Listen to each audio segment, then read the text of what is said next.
রাকসু নির্বাচনে পরাজিত সকল প্রার্থীর অংশগ্রহণে অনুষ্ঠিত হলো এক অনন্য মিলন মেলা। শনিবার সন্ধ্যার পর রাজশাহী বিশ্ববিদ্যালয়ের সাভাজ বাংলাদেশ মাঠে এই মিলন মেলার আয়োজন করা হয়।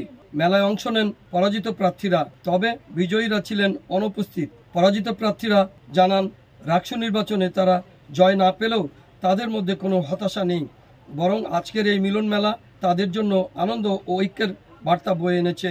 এক প্রার্থী বলেন, হার জিত তো নির্বাচনেরই অংশ। আজ আমরা সবাই একত্রে বসেছি মনের আনন্দে, গান আড্ডায় মেতে উঠেছি। এই মিলনেই আমাদের ভবিষ্যৎ পথ চলার নতুন শক্তি দেবে। মেলায় একে অপরের প্রতি আন্তরিকতা, বন্ধুত্ব আর ভালোবাসার উচ্ছ্বাস ছড়িয়ে পড়ে। গান, আড্ডা ও হাসি আনন্দে ভরে উঠে সাভাজ বাংলাদেশ মাঠ। অনুষ্ঠানে উপস্থিত শিক্ষার্থীরা বলেন, এটি শুধু পরাজিত প্রার্থীদের নয়, বরং রাকসু নির্বাচনের গণতান্ত্রিক চেতনা ও সহা অবস্থানের এক উজ্জ্বল উদাহরণ। মামুন রেজা, ভয়েস বাংলা, রাজশাহী।